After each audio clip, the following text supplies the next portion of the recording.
Xodimlari keldi. Oğlum ben sizi tapmışım diyorum. O ben mes kamerayı tapdım. O mas geldi. O kadar yürüyeyim ben kıramam. Yaklaşım ben diyor kadar kalkıranmış. O produsörü oldu düzeltiyormuş. Mana xalq so'nggi mana xalq uy olaman deganlar. Assalomu alaykum do'stlar, azizlar.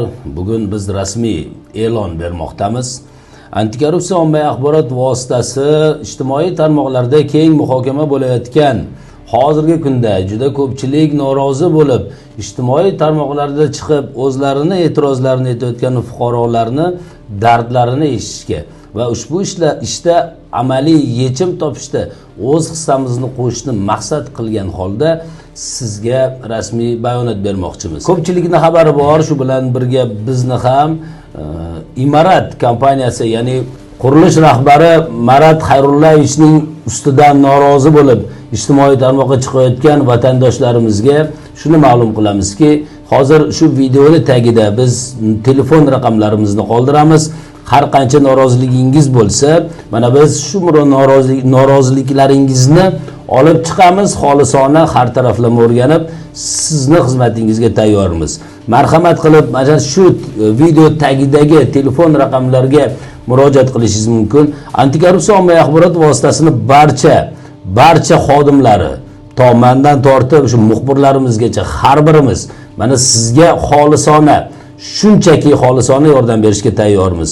Marhamat qilib telefon qiling, biz bilan bog'laning va albatta sizni muammoingizni siz bilan birga biz yechib amaliy yordam berishga tayyormiz. Otabek aka, qo'shimchangiz bormi? Avvalambor albatta, endi mana o'sha hozir murojaatda aytdingiz, o'sha qo'lidagi hujjatlari bilan fuqarolarimiz agar jabr ko'rgan fuqarolar, e'tirozi bor fuqarolar albatta kelsa, qo'limizdan kelganicha xizmatdamiz. Albatta hamisha xalqning manfaati bu oldimizga qo'yilgan vazifa. To'g'ri, ijtimoiy tarmoqlarda mana oxirgi paytlarda juda ham ko'payib ketdi.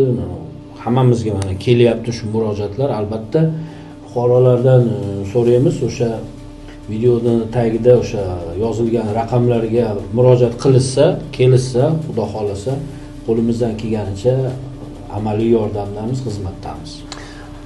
Alisher, albatta biz ommaviy axborot vositasi sifatida kimnidir oqlash yoki qoralash niyatimiz yo'q. Biz xolis, demak, faktlarga tayangan holatda siz yuborgan ma'lumotlarni tekshirib chiqib, chinakam ommaviy axborot vositasi sifatida xolis surishtiruv olib boramiz va albatta uning natijasini sizlarga efir orqali e'lon qilamiz.